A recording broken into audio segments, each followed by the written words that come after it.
मान्यवर दूसरे प्रकार की वोट चोरी, अनैतिक तरीके से चुनाव जीतना, ऐसी वोट चोरी भी भूतकाल में एक बार हुई थी। श्रीमती इंदिरा गांधी रायबरेली से चुनी गई। इलाहाबाद हाईकोर्ट में श्री राजनारायण पहुंचे कि चुनाव नियमों के अनुसार नहीं हुआ। इलाहाबाद हाईकोर्ट ने ये तय कर दिया कि श्रीमती गांधी ने उचित तरीके से चुनाव नहीं जीता है, हम इसको रद्द कर दें। मान्यवर, ये भी वोट चोरी थी, बहुत बड़ी वोट चोरी थी। और उसके बाद में क्या हुआ?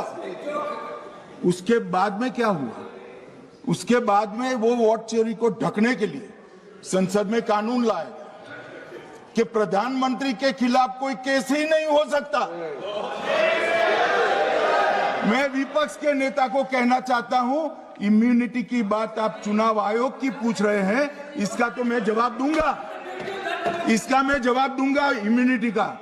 मगर ये इम्यूनिटी जो श्रीमती गांधी ने दी थी, इसके लिए आपका क्या कहना है? और उन्होंने तो स्वयं के लिए ले ली। उनका आरोप है। ऐसे नहीं चलता मान्यवर, आप जब बोले 5-5 मिनट उठेंगे क्या? ये मान्यवर, उनका आरोप है। आप भी बोले नौ गलत। 1-1 मिनट में सदस्य नहीं उठेगा ना। मान्यवर, उनका आरोप है कि सरकार ने बनाया तो लोकतंत्र ने बनाया, तो जो उस समय का केस था वो बताया है, आगे का तो मोदी जी को भी प्रधानमंत्री बनाया है भाई, आपकी कृपा से नहीं बने हैं। मान्यवर,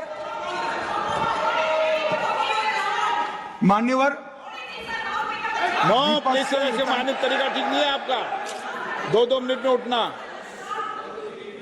मान्यवर, विपक्ष के नेता ने कहा कि आपने चुनाव आयुक्तों को इम्यूनिटी दी। इनका आरोप सत्य नहीं है, मैं इसकी बात बाद में करता हूं।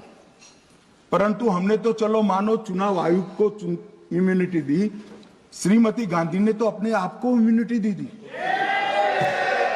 और फिर जब ये संवैधानिक सुधार के वायरस चैलेंज हुए, तो वो केस जीतने के लिए 2, 3 और 4 नंबर के सर्वोच्च न्यायालय के जज को बाईपास कर चौथे नंबर के जज को चीफ जस्टिस बनाया और वहां केस भी जीत लिया।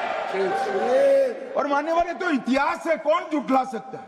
इनको कोई पढ़ाता नहीं है इतिहास, ये तो इतिहास है, सर्वोच्च अदालत और संसद के रिकॉर्ड में रखा हुआ इतिहास है। इसके खिलाफ लल्लन सिंह जैसे कितने लोग पूरा जीवन लड़े बिहार में, इमरजेंसी के खिलाफ जेल में गए, लाखों लोग गए। और तीसरी वोट चोरी कहना चाहता हूं, तीसरी वोट चोरी का प्रकार मैंने बताया था कि योग्यता नहीं है और मतदाता बन जाना। अभी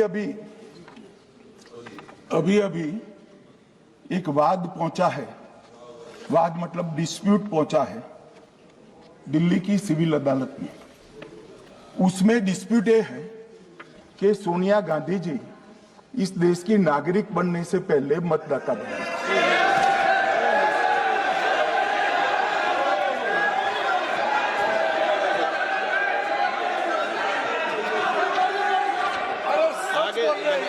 आगे सुनो, बोल क्या रहे, पूरी बात तो सुनो। मान्यवर,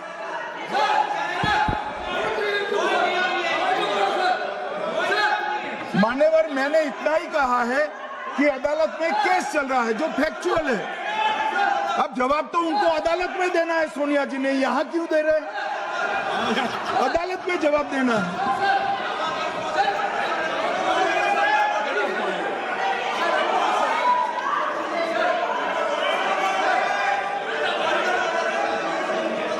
बीच के भाषण में पॉइंट ऑफ ऑर्डर नहीं होता। नहीं है सर, मुझे याद है जो माननीय सदस्य नहीं है, ये 352 ये रहा, 352 टेबल पे रहता है, मुझे वहां याद है 352। Home Minister is speaking about an issue which is pending in a court. Actually, what happens is, Rosavalli Court,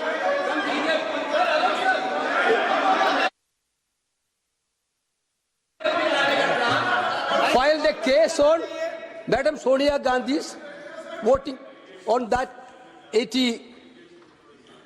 Sir, that Ross Avenue court dismissed that case without, there is no substance in that Okay. case. After that, the same person given an appeal. Sir, Gandhi not even voted in that election. I am challenging Home Minister. Okay. Sonia Gandhi not even voted that election. Can you prove it? Can you prove it? Sir, misleading statement a Home Minister doing. Sir, you are. What is this, sir? एक minute please दादा, एक minute please. No, बैठिए। No मान्य please. देखिए मान्य सदस्य, 2 दिन से मैं चर्चा को सुन रहा हूं और 2 दिन से चर्चा को सुन रहा हूं और 352 आपने भी पढ़ा है, मैंने भी पढ़ा है, ठीक है ना। कई बार इधर से भी उधर से भी इस विषय को कई बार बोला गया है। जब डिबेट चलती है उसके संदर्भ में कई विषयों को बोला जाता है, ठीक है ना। और इसीलिए सुनिए बात, माननीय गृह मंत्री जी ने, आपने आधी बात सुनकर हर 2-2 मिनट में उठने लगोगे, ऐसे चर्चा नहीं होती। आप उनकी पूरी बात को सुनिए, क्या संदर्भ था, उन्होंने कोई फैसला नहीं दिया है, उन्होंने एक जानकारी जो आई है वो जानकारी सदन के पटल पे रखी है। अब मुझे सुनिए तो, अब आपने एक मुद्दा खड़ा किया, मुझे जवाब तो देने दीजिए। मान्यवर, मैंने कुछ ऐसा नहीं कहा, मैंने सिर्फ इतना कहा है कि एक वाद दायर हुआ है दिल्ली की अदालत में, मैंने कोई कंक्लूजन नहीं कहा। मैंने कहा कंक्लूजन का, मैंने कोई कंक्लूजन नहीं कहा। कंक्लूजन तो जब उनका नोटिस का जवाब वो दे देगी तब अदालत देगी, तब फिर से बताऊंगा मैं। मगर अभी तो मैंने सिर्फ इतना कहा है कि वहां एक केस रजिस्टर्ड हुआ है जिसमें श्रीमती गांधी को नोटिस इश्यू किया है। इसमें इतने लाल पीले होने की जरूरत क्या है? मान्यवर, हम सबका साझा दायित्व है, हम भी विपक्ष में बैठे, हम चुनाव जितने जीते हैं इससे ज्यादा हारे हैं। हम लोगों का तो एक प्रकार से पौना जिंदगी ही विपक्ष में ही चला गया, चाहे राज्य हो या केंद्र हो। कई चुनाव हमारे, हमने चुनाव आयुक्त और चुनाव आयोग पर कभी आरोप नहीं लगाया। एक नया पैटर्न खड़ा, एक नया पैटर्न। मैं पूरा वाक्य नहीं बताना चाहता। श्रीमती ममता बनर्जी ने चुनाव आयोग पर आरोप लगाए, स्टालिन जी ने लगाए, बीडी सतीशन जी ने लगाए, श्री राहुल गांधी ने लगाए, मल्लिकार्जुन खड़गे जी ने लगाए, तेजस्वी यादव जी ने लगाए, अखिलेश यादव जी ने लगाए, वी शिवन कुट्टी ने लगाए, हेमंत सोरेन जी ने लगाए, भगवंत मान जी ने लगाए। अब पहले तो ऐसी परंपरा सिर्फ कांग्रेस पार्टी में थी, मगर संपर्क का दोष कहता होता है साहब, ये सारे इंडिया अलायंस वाले चुनाव आयोग के खिलाफ आते। मान्यवर, चुनाव आयोग एक तटस्थता से चुनाव कराने वाला संस्थान बनाया गया और इसकी मान्यता कोई पॉलिटिकल पार्टी ने नहीं दी, भाग और अनुच्छेदों के तहत हमारे संविधान ने दी है। और ये संवैधानिक प्रक्रिया है। इस संवैधानिक प्रक्रिया पर सवाल खड़े कर कर, अनर्गल आरोप कर कर आप पूरे चुनाव आयोग की एक प्रकार से पूरे दुनिया में इसकी छवि को धूमिल करने का काम कर रहे हैं। आपको लगता है कि आप सरकार की छवि धूमिल करें? ना जी, आप पूरी दुनिया में भारत के लोकतंत्र की छवि को धूमिल